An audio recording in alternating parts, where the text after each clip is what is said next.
Hey everyone, welcome to the vid. I hope you are doing really good today. And in today's video, I want to talk about something which is really important and which affects a lot of people when it does come to suffering from anxiety and DPDR. And that is emotional numbness, where you don't necessarily feel any emotions at all, or if the vast majority of the emotions that you do feel are negative ones. In this video, I'm going to talk about what's going on here and some of the things that you can do to start to get out of this state.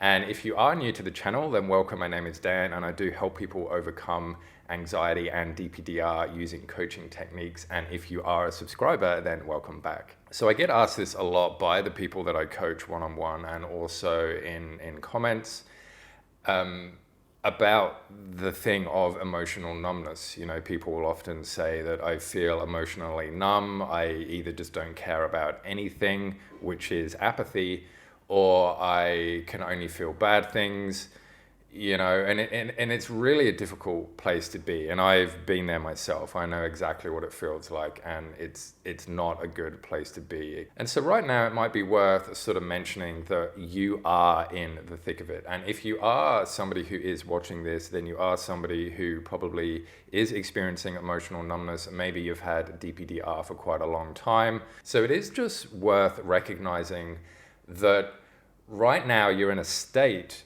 which is, for want of a better word, not a normal state. And so what I mean by that is that in a normal state or a balanced state, you do experience positive and negative emotions, but usually you're experiencing more of the positive of the negative. And if you do experience any negative, then they don't actually have a greater effect on you as they are having on you right now. So with emotional numbness, there's a couple of reasons that this can happen. And the most common way that this happens is that, for want of a better word, you're just over it. You know, almost to say perhaps you've given up. Not to say that you don't want to get better, obviously that you do, but it just seems like that everything is such a struggle, and it's been a struggle for so long, and there is no hope and there is no way out of it, that you just sort of check out a little bit. You know, you're just like, well, whatever, I don't care. Okay, that great thing happened, good. Okay, that bad thing happened, okay, whatever. And so when your brain is getting bombarded by all this sort of negative stuff and this frustration and this exhaustion, when it's getting bombarded by that all the time, then it is going to start to check out. You know, you are going to start to get used to feeling that way. And the mere fact that you're used to feeling that way can create that feeling of just being numb to it. And another way that emotional numbness can come on is because right now your brain is just trying to figure so much stuff out. You know, it's been turned upside down, so to speak. Your life has. And so you've got all these questions that are going through your mind, and you've got intrusive thoughts, and you've got all the symptoms that come along with it, and you're stuck in the cycle of anxiety. And that is gonna take up a lot of brain power and a lot of brain resources. So it can get quite overwhelmed. So you can just sort of like, you know, subconsciously check out, so to speak, which is why you perhaps aren't seeing the good things which are happening, or you can't see the hope that's there, and so you do end up feeling numb. So what do you do about this? Emotional numbness is one of the symptoms that does come along with anxiety, and the key word here is symptom.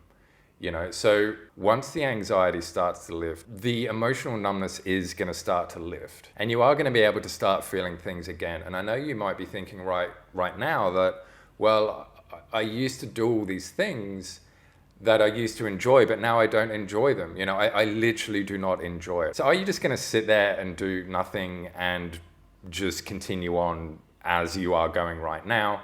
Or are you going to look at doing something different to help begin the process of helping you out of this? And one of the things that you can do to begin is to just start doing the activities that you used to enjoy, whether you enjoy them or not. In a couple of other videos, I've used this analogy of a cup, and that's your like emotional cup. And right now it's completely freaking empty.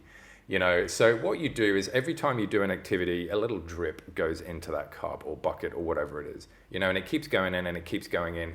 So what you're doing when you're doing these activities is that when you do the activity, a drip will go into this cup, okay? And then it starts to fill a little bit and a little bit and a little bit and a little bit.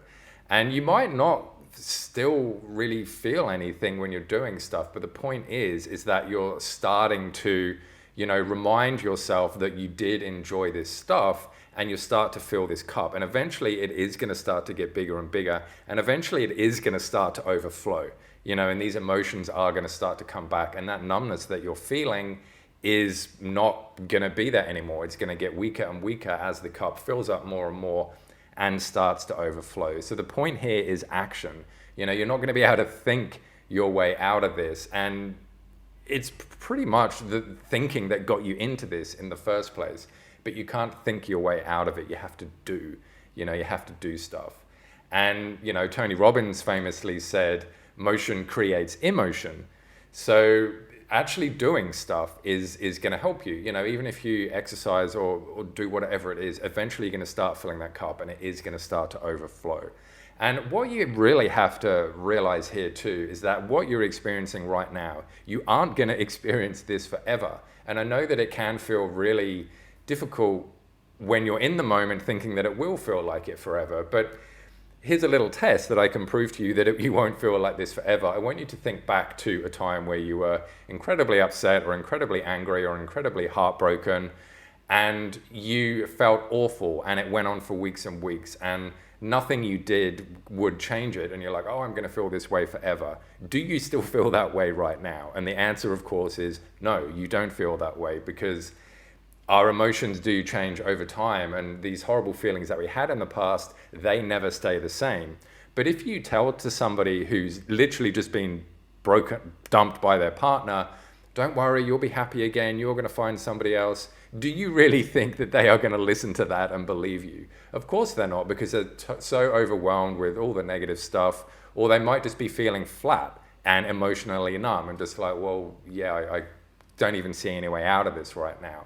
But as you will notice with that person, as they do start to continue their life and do activities and do everything, kind of normally to sort of re-fire up their life again, they do eventually get better, and they do eventually meet somebody else and have a happy ending and all that. And the same thing can happen with you. I know that right now you might just be listening and going, well, that's not possible, and screw this, and all those other sort of reactions that we have, because right now you're not in a state to be able to believe that it is true. But once you start doing action, and once you start filling up that cup, then you are going to start to believe it, and you are going to start to feel things again, and eventually you are going to start to get your life back to normal. And that's when you're over the top of the hill and you're starting to roll the stone back down instead of starting it to push up. When that internal hope is back,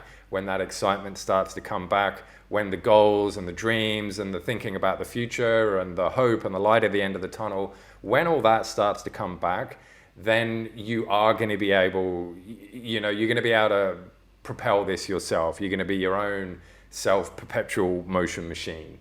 I really hope this video has helped you, and it is a big topic, and it can be difficult to grasp your mind around. So if anything, just trust me when I say that you can get back to feeling the full range of emotions. You're just going to have to start to do some things to get you back to that point. And if you do want help, if you do want guidance, then you can have a chat to me. We can have a free discovery call, and we can talk about everything which is going on with you. And you can have explained to you the path of getting out of this. So if you do want to have a free call with me to chat about all this, then book a free discovery call with the links down below in the description. And so, my friends, I hope this video has helped and you have gotten a bit out of it. And until next time, I'll see you all in the next video. Bye.